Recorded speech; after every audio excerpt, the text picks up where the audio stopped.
नेहरू की non alignment की policy में हुए बदलावों ने भारत को एक नॉन अलाइंड स्टेट से बढ़कर एक मल्टी अलाइंड स्टेट बनाया है। और ये वो समय भी था जब वर्ल्ड वॉर 2 के बाद पूरी दुनिया दो हिस्सों में बंट चुकी थी। पंडित नेहरू ये बात जानते थे कि किसी एक देश का पक्ष लेने से हमारा कोई फायदा नहीं है। आइए अब जानते हैं प्राइम मिनिस्टर मोदी के रेजीम में आए बदलावों के बारे में। मतलब हमारा देश अमेरिका की तरह दुनिया का राजा या दुनिया का लीडर नहीं बनना चाहता, बल्कि हमारा देश दुनिया का दोस्त बनना चाहता है। और इंडिया डेवलपिंग और ग्लोबल साउथ के देशों का लीडर बनके 21st सेंचुरी में सामने आता नजर आ रहा है।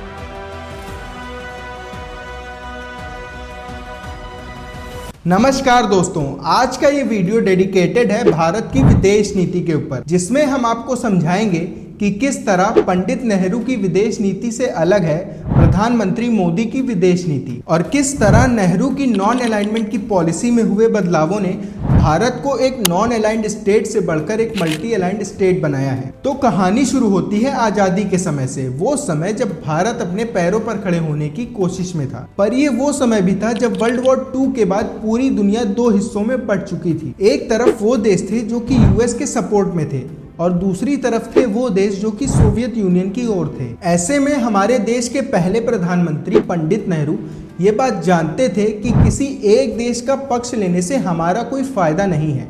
इसीलिए उन्होंने नॉन अलाइनमेंट की पॉलिसी को अपनाया, जिसका मतलब ये है कि हमने किसी एक मेजर पावर का पक्ष न लेकर दुनिया के सभी देशों से संबंध रखने का सोचा। और इस नॉन अलाइनमेंट मूवमेंट में हमारे साथ जुड़े कई सारे डेवलपिंग और अंडर डेवलप्ड देश, जो कि कभी कॉलोनियल पावर्स के गुलाम रहे और जिन्होंने ये समझा कि किसी एक देश की साइड लेने से उनका कोई फायदा नहीं होगा। और कुछ इस तरह पंडित नेहरू ने भारत को सभी डेवलपिंग और अंडर डेवलप्ड देशों का लीडर बनाया, जबकि भारत खुद अभी अभी आजाद हुआ था और अपने पैरों पर खड़ा होना सीख रहा था। हमारे विजनरी लीडर्स ने हमारे देश को आजादी के पहले दिन से ही एक वर्ल्ड लीडर बनाने का सपना देखा था, और बदलते समय के साथ साथ हमारा देश उस रास्ते पर आगे बढ़ चला है। आइए अब जानते हैं प्राइम मिनिस्टर मोदी के रेजीम में आए बदलावों के बारे में और किस तरह ये बदलाव हमारी ग्लोबल इमेज को बदल रहे हैं। हमारे देश के फॉर्मर फॉरेन सेक्रेटरी श्याम शरण ने अपनी किताब how India sees the world Kautilya to 21st century में लिखा है कि भारत का दुनिया के प्रति जो एंशिएंट विजन है